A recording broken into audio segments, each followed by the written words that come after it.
Thank you. Bill Ackman from New York, New York. For the handful of AAA-rated companies, AIG, Fannie Mae, Freddie Mac, and MBIA, are under formal investigation for accounting shenanigans and are in the process of restating their financials. Like Charlie said before, I think of a AAA-rated company as an exemplar, a company that should behave with the highest accounting and ethical standards. My questions, this leads me to, are how can investors comfortably invest in any financial service company when a decent percentage of the AAA-rated companies have false and misleading financials? And I guess the follow-up question is, why don't the rating agencies do some independent due diligence from an accounting standpoint so that they can help serve as a watch on this issue? Well, financial companies are more difficult to analyze than many companies. I mean, it is more. If you take the insurance business, the biggest single element that is very difficult to evaluate, even if you own the company, is the loss and loss adjustment expense reserve, and that has a huge impact on reported earnings of any given period. And the shorter the period, the more the impact can be from just small changes in assumptions. We carry, we'll say, $45 billion of loss reserves, but if I had to bet my life on whether $45 billion turned out to be a little over, a little under, I mean, it'd be I'd think a long time. And you could just as easily have a figure of $45.5 billion or $44.5 billion. And if you were concerned about reporting given earnings in a given period, that would be an easy game to play. In a bank, it basically is whether the loans are any good. And I've been on the boards of banks, and that's, I've gotten surprises. It's tough to tell. It's financial companies. If you're analyzing something like WD-40, or See's Candy, or our brick business, or whatever, they may have good or bad prospects, but you're not likely to be fooling yourself much about what's going on currently. But with financial institutions, it's much tougher. Then you throw in derivatives on top of it. And it's no one probably knows perfectly what some of the, or even within a reasonable range, the exact condition of some of the biggest banks in the world. But that brings you back to the due diligence question of the agencies. You had very high grade, very smart, financially smart people on the boards of both Freddie and Fannie, and yet, one was $5 billion and one was apparently $9 billion. Those are big numbers. And I don't think those people were negligent. And it's very, very tough to know precisely what's going on in a financial institution. Charlie and I were directors of Solomon, and Charlie was on the audit committee. And I forget the size of a few of those things that you found, but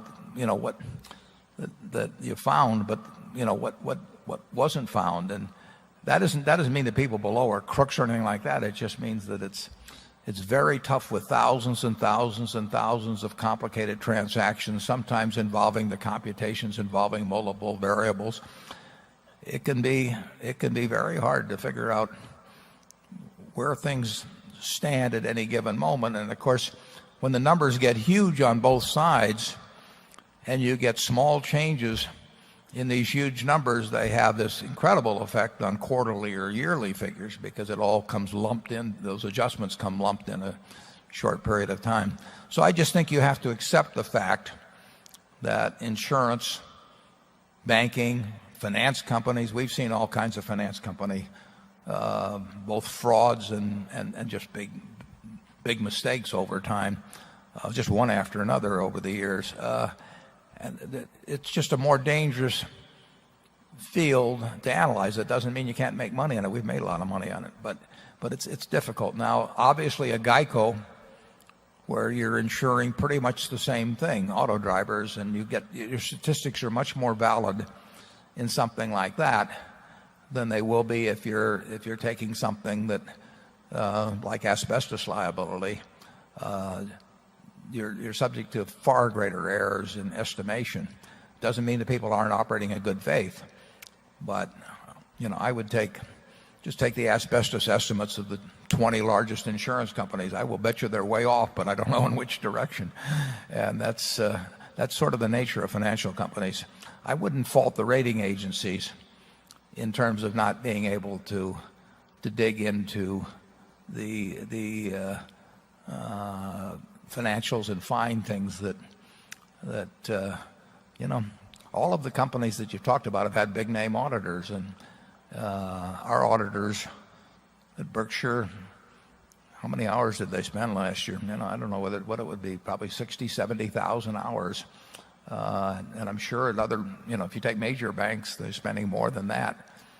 But, can they be certain of the numbers? I doubt it. Charlie? Yeah. Warren is obviously correct that where you've got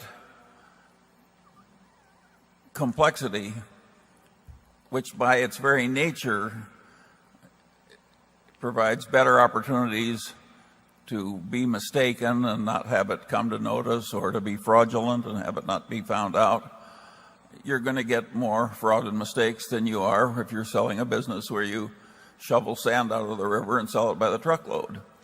And just as a business that sells natural gas is going to have more explosions than a business that sells sand, a business like these major financial institutions, by its nature, is going to have way more problems. And that will always be true. And it's true when the financial institutions are owned by governments. In fact, some of the worst financial reporting in the world is done by governments. And governments, institutions like government banks in China, etc. So if you don't like the lack of perfect accounting in financial institutions, you're in the wrong world.